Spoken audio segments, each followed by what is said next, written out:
you think of the word legacy, you often think of something physical, something that we can touch or hold, like a diamond ring, a house, maybe even a collection of fine china.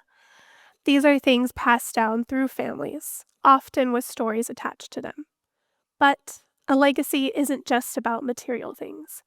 It can also be something intangible. A legacy could be a way of thinking, a tradition, even a belief system that shapes the way future generations live.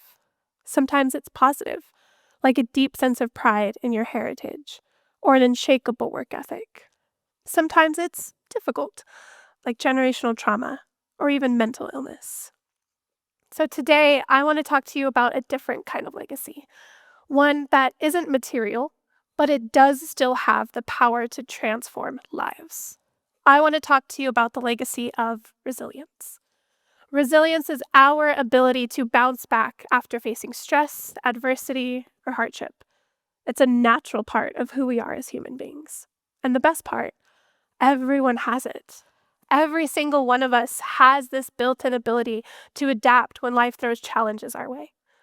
For me, resilience isn't just this abstract concept, it's personal. My own educational journey is proof of that. I began college in 2015 here at Texas State University, 8.5 hours away from everyone and everything I knew. I had to be resilient.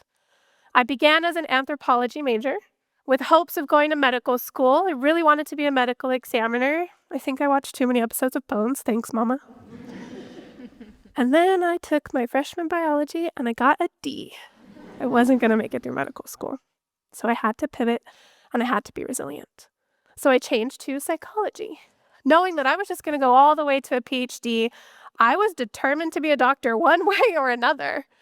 So I finished my degree in 3 years, took 1 year off to just mentally prepare, build my resilience, and I moved back home to El Paso, Texas.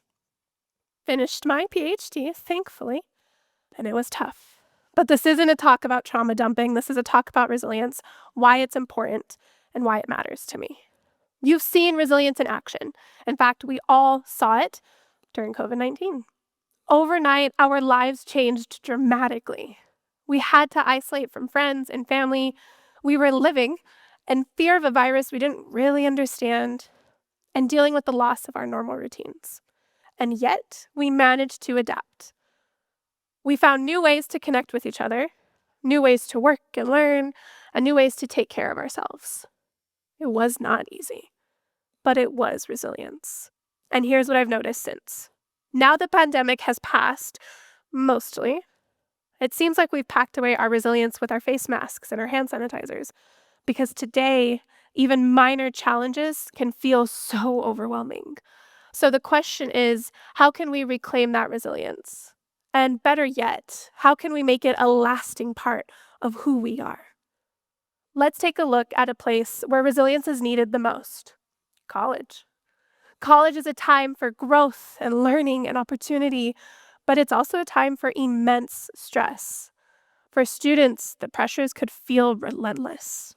Assignments, exams, relationships, financial worries, questions about who they are and where they are headed in life.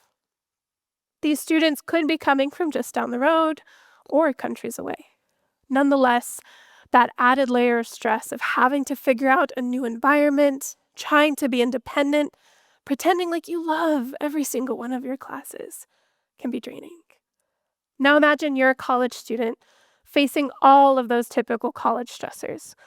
But on top of that, you're navigating challenges that make you feel like you do not belong. Maybe you're the first in your family to go to college, and you can feel the weight of everybody's expectations.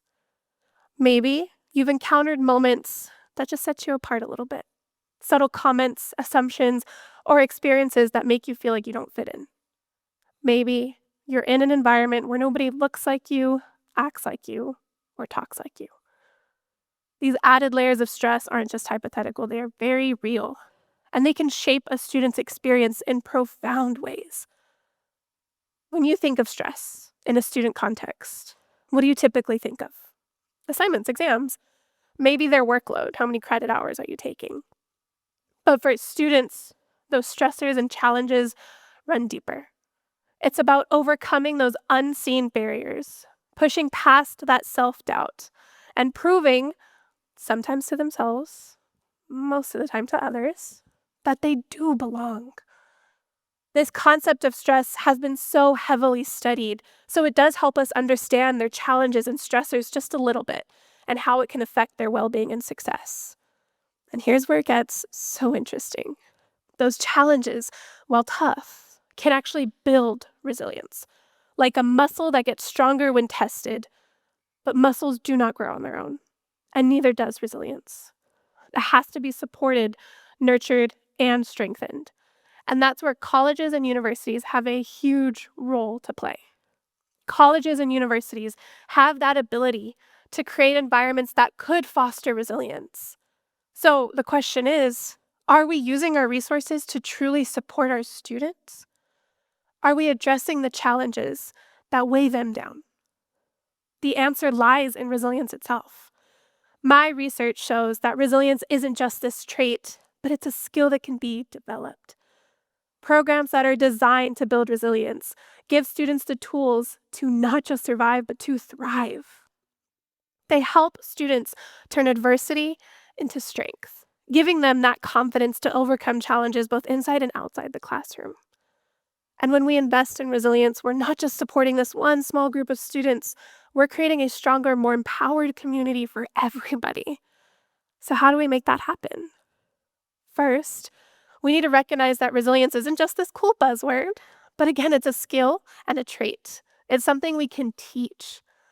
Transforming lives through resilience education is a resilience program that builds resilience for students, particularly those facing systemic stressors.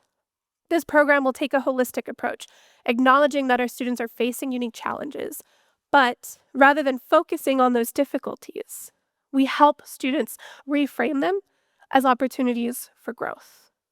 Transforming lives through resilience education gives students those tools necessary to manage stress, develop coping strategies, and enhance their emotional strength. It gives students that space to reflect, share their experiences, and learn from one another. Its effectiveness lies in that tailored approach, understanding their students are facing unique challenges, and this helps us, overcome higher education. Second, and just as important, we need to listen to our students. What are they struggling with? What do they need? By taking the time to understand their challenges and experiences, we can then give them space where they can feel seen, heard, and supported.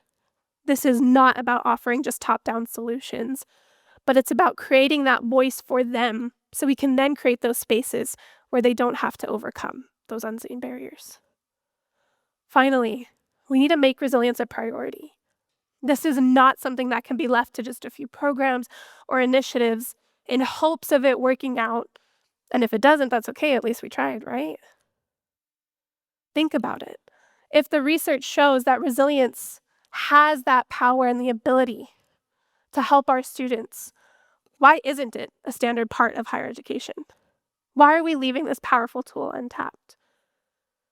Take a moment and imagine this with me. What if resilience was the legacy of our university? What if it wasn't something that students just had to figure out on their own? What if it was something we intentionally passed down? What if resilience was woven into the fabric of our institution so that every single student who walked across that stage at graduation left not just with a degree, but with a deeper understanding of their own strength? And again, this isn't just about the individual. Imagine the power of a collective resilience, one where students, faculty, and staff supported each other through challenges, where resilience was celebrated, nurtured, and passed down. That is the legacy of resilience, and that is the legacy that we should be creating. Thank you.